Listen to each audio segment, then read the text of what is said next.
নমস্কার বন্ধুরা। তো finally Oppo Reno 13 series launch date এসে গেছে। এই স্মার্টফোনটা 9 তারিখে ইন্ডিয়ান মার্কেটে আসতে চলেছে। তারপর অবভিয়াসলি বাংলাদেশ, পাকিস্তান এইসব জায়গায় লঞ্চ হবে। আর এই ভিডিওতে আমরা লঞ্চের আগে একবার দেখে নেব যে ফোনটার মধ্যে এক্স্যাক্টলি কি ডিজাইন হবে, কি স্পেসিফিকেশন হবে, আর যে দামে লঞ্চ হবে তো সেই দামে সবচেয়ে বেস্ট ডিভাইস হবে কি হবে না, এই ভিডিওতে আমরা এটার সম্বন্ধে আলোচনা করব।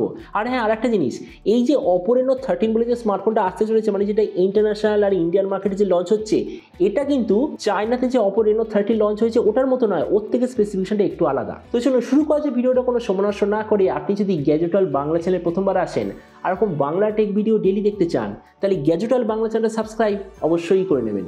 তো প্রথম আমরা আলোচনা করবো স্মার্টফোনটার ডিজাইন সম্বন্ধে। তো যেমন দেখতে পাচ্ছেন, এই যে অপো রেনো 13 পেছন দিকে দেখতে হবে এক্স্যাক্টলি এরকম। এর থিকনেস হলো 7.2 মিলিমিটার আর ওয়েট 181 গ্রাম। এর পেছন দিকে আপনি পাবেন টোটালি গ্লাস ব্যাক, আর সাইডে আছে মিলিটারি গ্রেড অ্যালুমিনিয়ামের ফ্রেম। তবে হ্যাঁ, এখানে একটা জিনিস বলে দিই, ব্র্যান্ড এখানে বলেছে যে এর যে পেছন দিকের ব্যাক কভার আর যে ক্যামেরার যে কাটিংটা, ওটা একটাই সিঙ্গেল গ্লাস ফ্রেম থেকে তৈরি, মানে এখানে কোনো ধরনের দুটো বা তার বেশি গ্লাসের কোনো মিক্সচার নেই। তার মানে এটা থেকে আমরা বুঝতে পারি যে এই স্মার্টফোনের যে কনস্ট্রাকশন সেটা প্রাইস পয়েন্ট হিসাবে সত্যিই খুব ভালো।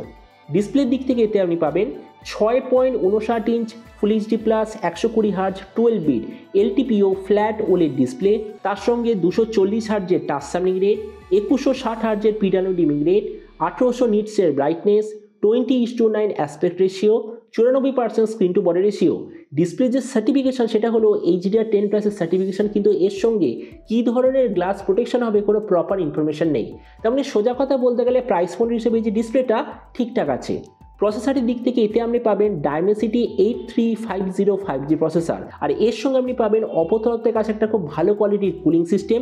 আর এই ফোনটার ওভারঅল নেটওয়ার্ক স্ট্রেংথ আরও বাড়বার জন্য এতে থাকবে X1 নেটওয়ার্ক চিপ।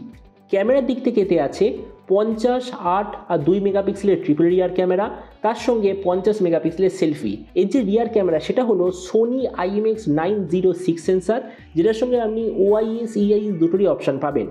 এই যে স্মার্টফোনটা টোটাল দুটো ভেরিয়েন্টে আসার কথা, একটা হলো 8 128GB, দ্বিতীয়টা 8 256GB।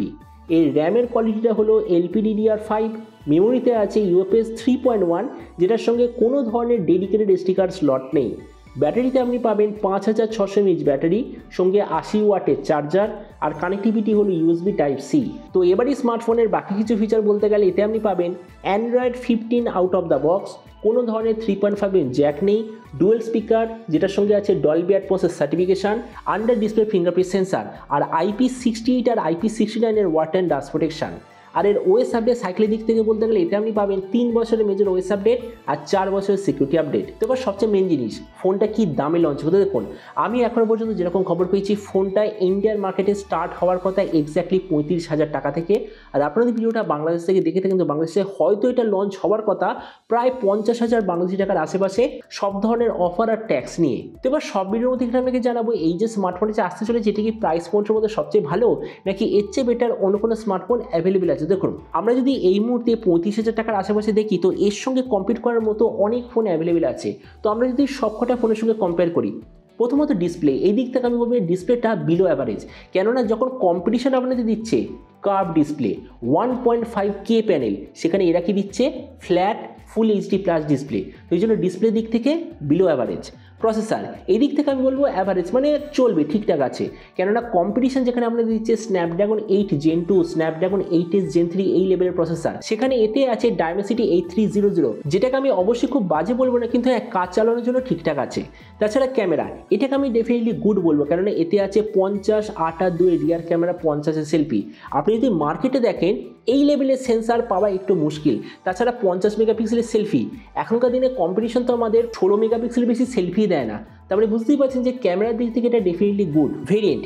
এই দিক থেকে বিলো অ্যাভারেজ, কেননা কম্পিটিশন যেখানে দিচ্ছে 8 256GB, 12 256GB, LPDDR5X, UFS 4.0, সেখানে এরা কি দিচ্ছে LPDDR5 আর UFS 3.1। তার মানে এই দিক থেকেও বলতে গেলে বিলো অ্যাভারেজ। তারপর ব্যাটারি আর চার্জার, কম্পিটিশন আমাদের ম্যাক্সিমাম দিচ্ছে 5000 mAh ব্যাটারি, 80, 100 বা 120 ওয়াটের চার্জার, সেখানে এরা দিচ্ছে 5600 mAh ব্যাটারি আর 80 ওয়াটের চার্জার। মানে এই দিক থেকে আমি বলবো ঠিক আছে, চলবে। তাছাড়া স্পিকারের দিক থেকে সবাই দিচ্ছে দুটো স্পিকার, এরাও দিচ্ছে দুটো স্পিকার।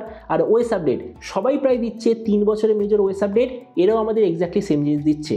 তার মানে দেখুন, ভিডিও লাস্টে জাস্ট আমি এটাই বলবো, এই যে 35,000 টাকার আশেপাশে অপর যে ফোনটা আসতে চলেছে, আপনি যদি শুধুমাত্র অপো ব্র্যান্ডের স্মার্টফোন নিতে চান, বা হতে পারে আপনাদের এরিয়ায় শুধুমাত্র অপোই সার্ভিস সেন্টার বেশি আছে, তাহলেই আপনাদের জন্য ফোনটা ঠিকঠাক আছে।